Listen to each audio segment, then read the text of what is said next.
Shalom and welcome to the weekend edition of the Daily Dose of Hebrew. We're looking today at Jeremiah chapter 10, verse 15. We've noticed that much of this passage is also found in chapter 51 of Jeremiah, verses 15 to 19. And this verse 15 today here is the equivalent of verse 18 in chapter 51. Basically the same text, if you want to see that. And Jeremiah has been talking about the contrast between the true and living God and the deception and the illusion of idols. In verse 14, he really slammed the idols very hard, and he's going to continue that in this verse here. Let's read the text in Hebrew as we get started. Hevel hema ma'aseh te'atuim be'et bekudatam Yovedu. Hevel hema. Hevel, this is our word which we used to sing, vanity, illusion, a breath, something that has no substance to it whatsoever. Vanity of vanities, as we just see in the book of Ecclesiastes.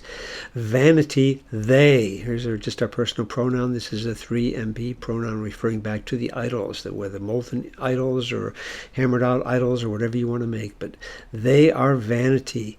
Ma'aseh, this is a word from the verb asa, to make. So this is the work of, it's in construct here. You don't see it because it's a masculine form with the serei he. Work of ta'atuim. This is an unusual word. It's actually a hapax, meaning we only find it one time. Well, not quite. We actually find it one time here and in this other verse that I mentioned, verse 51:18, which is basically the same verse. So that's the only two times that we do find this word.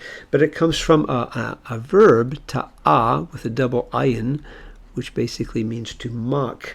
So in the plural form here, we would usually translate that as mockeries. The work of mockeries. In other words, it's something to be mocked. These idols that people make. It's a work of mockeries. Now, there's our preposition, or in time, time of, and we're going to see whatever word we have here. We're going to come back to that. It's going to have a suffix on it. It's going to be a 3MP. Sometimes it's easier to work backwards, isn't it? This is a 3MP suffix. So the fact that this noun over here has a suffix on it, and this is a construct state, it's defined, it's definite, so this is going to have a definite article on it as well. So at the time of, now, pekudat, what is that? Well, pekudah, usually with a hey here, and we changed it to a taud in order to add the suffix. But pekudah, from our noun pakad, that's a fairly common verb. We used to sing that verb, and it's sort of an all-purpose verb, which means to pay special attention to. So sometimes it's translated to visit, but often with the sense of to pay attention, and to visit with the sense of punishing something, because God is going to intervene. He has seen, he has paid attention to it, and he's going to intervene in punishment. So pekudah, ending with a hey, is the word that is probably best translated punishment. So at the time of there's our pronoun suffix, their punishment, yovedu. Now this is interesting because it's a yod at the beginning, u at the end, so this is going to be an imperfect. It's going to be a 3MP cal from the verb avad, which means to perish. So at the time of their punishment, they will perish.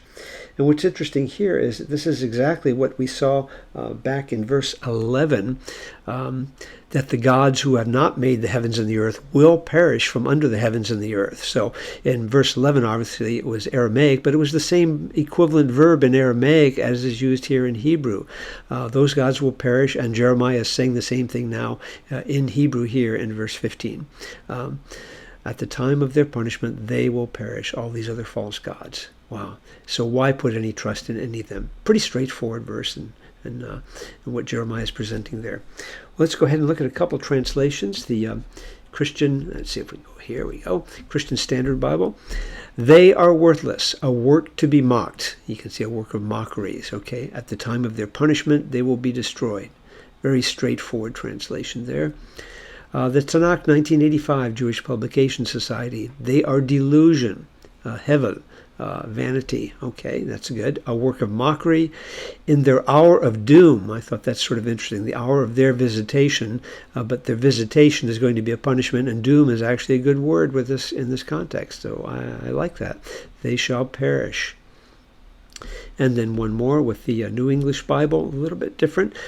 They are worth nothing, okay, mere mockeries, which perish when their day of reckoning, you don't have the word day showing up here, but the time of their visitation, and that day of visitation is going to be a day of reckoning.